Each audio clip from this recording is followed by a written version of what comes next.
How I'm would you go about it? I'm gonna tell you, Jack Kennedy and I had this conversation 10, 15 years ago. Might be too late for this idea, but at one time, we had the most experienced workforce in America that knew how to work on electric vehicles. Everything underground was electric. Electric shuttle Mm. cars, electric miners. We had the workforce, and what happened was our current leadership said, "We dropped the ball. These electric car manufacturers, we should have been the best place in the United States to There put should have been electric car manufacturing." an EV car company Yeah, here. Yeah. and still might be, Yeah, because there we still still could got be, but some of that yeah. workforce here. We knew more about working with batteries and working with machinery than any place in the country. So Wow, that was that's one interesting. example, and then Doug, I see him smile, let him chime in on that, and so No, no, I was just saying that was interesting. Somehow I missed out on that conversation. I just find that fascinating, and it makes a lot of sense. yeah. So we had the skill set, but we just didn't have the leadership locally and elected officials to see, hey, there's a replacement out there that would have paid good wages, would have fit our skill set, and also culturally, we got a workforce that likes to work with their hands. They're not too interested in a coding job, and that was big promotion back 15, 20 years, coal mines to coding, or they sure don't want to work in a call center. And there's nothing wrong with those jobs. For certain people, I that's know, the but perfect job. it's a You pretty work in that significant industry. shift. It's But, a pretty if you're a coal significant miner shift. and you're used to working, that's not their gig. And there's nothing wrong with that.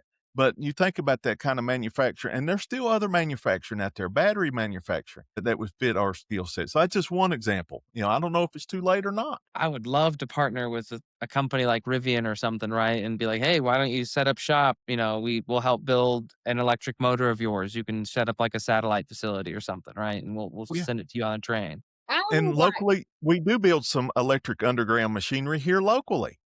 We do. So, Joy Manufacturing down the road. I would like to see, which and I know they don't bring a whole lot of jobs, but because we've had other sources of clean energy discussed lately coming to Wise County, I would like to see we have so many strip jobs that are reclaimed or in the process of being reclaimed that are just clear, open fields, go on and on and on that would be perfect for solar. I agree. I agree. If we're going to do solar, first place we should look is here in the coal fields on the reclaimed mine land that where we've already blasted the top of a mountain off.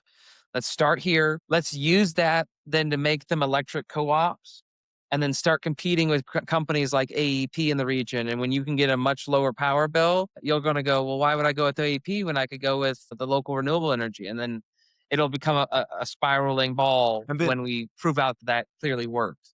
There's a lot of cool things we can do like that. yeah, Yeah. and Adam, somebody has to manufacture those windmills and those Yep. solar panels, Yep. and we Why have why the can't it skill be set. us? Why We can't it see be us, right? Yeah. Yeah, and, we just I'll be honest with you, I don't think we've set big enough goals for big enough projects. And like we were talking about the national gas severance and stuff, we're still fueling America, but we're not getting that return and that investment back into the coal fields in Southwest Virginia and stuff. And that's where we need help. We need leadership like yourself with a backbone. They'll stand up and say, no, we're going to stand up to corporate welfare and then get investment back into our localities and our small towns. And entrepreneurship, that's another big thing. I hope all these stories kind of tie in how we've lost that local entrepreneurship, and with that, we lost that wealth, that local wealth. Well, that's what built it up was people setting out and having the ability to do so comfortably and then actually go achieve a dream of whatever that was, seizing an opportunity. We definitely need to support that more and not just support let the big guy keep winning. It's got to be local business, local people.